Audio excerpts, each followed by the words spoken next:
Hey, I'd like to welcome you to another episode of Mission Matters. My name is Adam Torres, and if you'd like to apply to be a guest in the show, just head on over to missionmatters.com and click on Be Our Guest to apply. All right, so today I have on the show Francis Bouchard, and he is Managing Director of Climate over at Marsh McLennan. Welcome to the show, Francis. Adam, it's great to be here. Thanks. All right. So for everybody listening, this is a part of our Milken Global Conference coverage where we bring on guests that attended the conference and also attendees and participants and really just talk about the conference. We'll get into the work that, in this case, that Francis is doing and really have some fun. So first thing first, this was your first year heading to the conference. Is that right, Francis? It was. It was quite an experience. It was a really impressive group of speakers, but there was as much dialogue happening in the hallways and the social events surrounding the meeting. So, I took a lot away from those discussions, and I was really glad I was able to participate. I've attended the meeting in Davos, the World Economic Forum, many times, and it's on a grander scale, but you still seem to have the same top level of business leaders and government leaders coming to really have a dialogue with people that are trying to do the same thing in a lot of ways, and in some ways just need to hash it out and have a conversation. So it was a really good meeting, and I was glad I was there. Now, I understand you're working with Milken on a climate project. Maybe talk a little bit more about that. Yeah, we're still in the tinkering stages, but we are hoping to take a collective look at some of the innovative approaches that seem to be emerging in surrounding the Los Angeles, the wildfire recovery. And I've been part of post-disaster dialogues for a long time. I not only have this role at Marsh, but I used to chair the board of a nonprofit called SBP that did a lot of post-disaster recovery work as well. And I got to say, there's something to be said perhaps for a post-FEMA recovery, or at least the expectation for one, because the amount of energy and innovation that's going into some of the early thinking around the recovery is really phenomenal, and it's really groundbreaking in some cases. So what we want to do is capture as much of that energy and capture as much of that innovation as we can, so that maybe we can develop a framework or a roadmap of some sort, Adam, that will help the next community that's hit by a disaster, so they don't have to start from scratch. So we're really looking to almost build a best practice playbook from what we hope will be a wildly effective, resilient rebuild from the wildfires, and share those with other communities going forward. Talk a little bit more about your history. Like, how did you originally get into climate issues and really going full time and putting your heart into this? Where'd that all begin for you? Yeah, I guess it began actually in the mid-'90s. I was a lobbyist in Washington working for the Reinsurance Association of America, and my boss at the time, Frank Nutter, who's still with the RAA and still an industry leader, was being quoted by Al Gore on the campaign trail in '96 about the importance for the insurance sector to really understand the science of climate, because there were changes happening, and eventually they're going to start to result in additional losses, and we really need to get ahead of this. So this was 1996, right?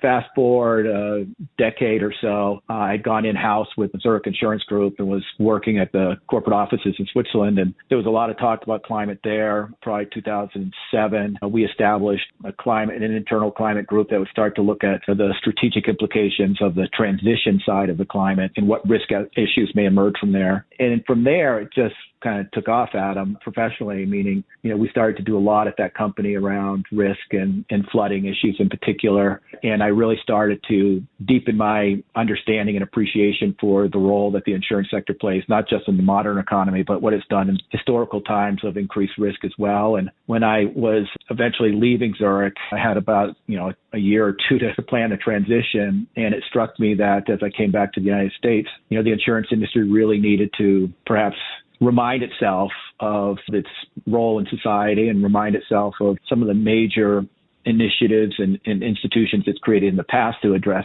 risk issues. So I jumped in full time. Marsh was great to hire me and put me kind of on the playing field with their brand and with their immense capabilities across risk, health, wealth issues, strategy, and analytics. It's really an amazing company with amazing people. And it's really helped me when I engage either at a community level or with other NGOs or philanthropies, to really try to find a common ground. So it really, I guess, started early, kind of took off a little bit, accelerated in 07 to 20. And then when I left the Zurich in 2021, it was, all right, let's do this full time. And I think that kind of tracks as well the engagement of the insurance sector in a lot of ways. What do you hope to accomplish? I mean, in this field, let's talk some big goals here. Like, what do you hope to accomplish? Yeah. When I think about something like climate change, I'm like, man, I'm trying to get another interview done. Like, it's just big. And we need people like you that focus on the big things, right? So, like, what do you hope to accomplish? Well, like I said, in some ways, Adam, it's to remind my peers that we work for a sector that has deep, noble purpose.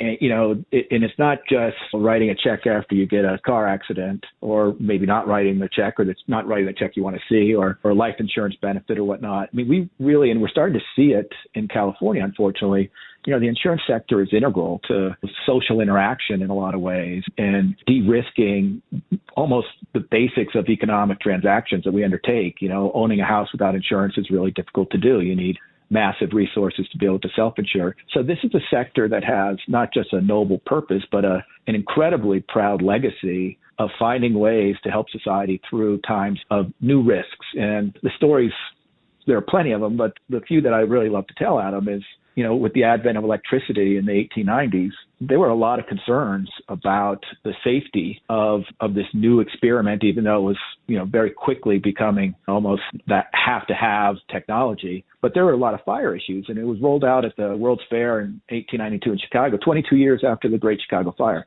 So there's a lot of sensitivity to the safety issues around fire. And you can imagine what would have happened if the insurance industry had said, hey, we're not going to insure any factories or homes that have electricity because it's an underwriting factor that's just too hard to get our arms around. They didn't do that. What they did in 1893 is say, look, this is a societal benefit, so we need to find a way to reduce the risk.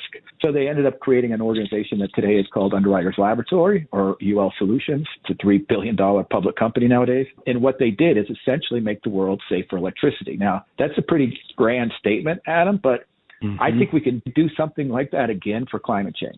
And I don't know exactly what form it takes, but I know the insurance sector has better information than just about anybody else. We have the skill sets, we have the knowledge base, we have experience to perhaps find some way to help communities truly appreciate and understand their risk, truly appreciate and understand their options, and then have the financing and the access to capital and expertise and the infrastructure providers and architects and engineers to actually then implement these ideas, right? So I really think we have a role to play to maybe present information in a way that hasn't been presented before. And outside of the risk transfer role where we make our money is in the risk transfer side. But in this case, I think the answer is really going to be in the risk information and the risk analytics side, similar to what we did with electricity, similar to what we did with automobiles when they came out, similar to other cases as well, but those are the two big known ones. We often have trouble, and I don't just mean the insurance sector, but looking kind of beyond your core, beyond what actually drives your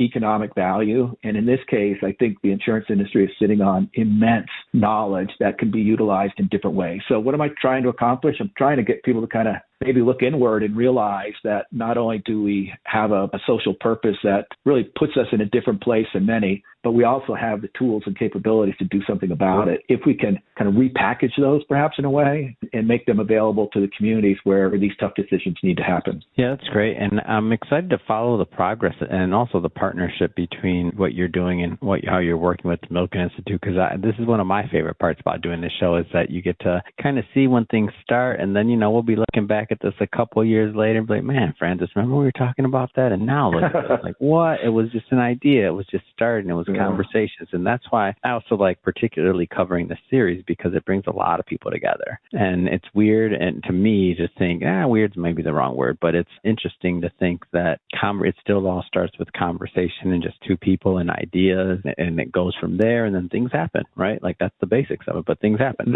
It sounds simple, but you're spot on. I think it was Steve Covey who said that progress moves at the speed of trust. And I think that's what you're getting at, Adam. And I would fully endorse it, because for 4 years now, I've been in rooms where I was the only insurance representative, and people were, looking at me like I was a giraffe dressed as a buffalo or something like that, right? Like, what is this person doing in this room? He's not one of us.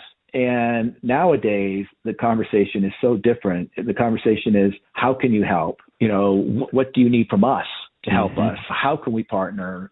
Can we do this? Can we do that? I mean, we're really, I think, on the cusp of, that phrase radical collaboration that gets used. I do think we're getting close to a moment where the urgency is so great and the desire to partner. And this is really what I'm seeing in LA. And I saw it firsthand at the Milken conference. So it was really great to be there. But I really do think we're getting to that point where we all realize that we want to achieve the same thing. And we just need to do things we haven't done before. And that is partner in ways that are, perhaps uncomfortable, perhaps, extend, where our traditional quote unquote allies have been, but realize that this is a battle that's bigger than all of us or any of us. And it really is partnership will be integral to any solution that's produced out there.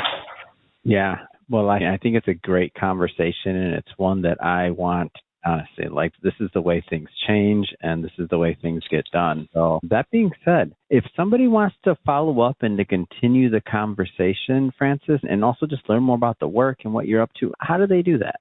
The best way is probably to go to my LinkedIn profile. I tend to write a lot. I tend to comment a lot on other people's work, particularly to put wind in the sails of anyone who's is trying, right?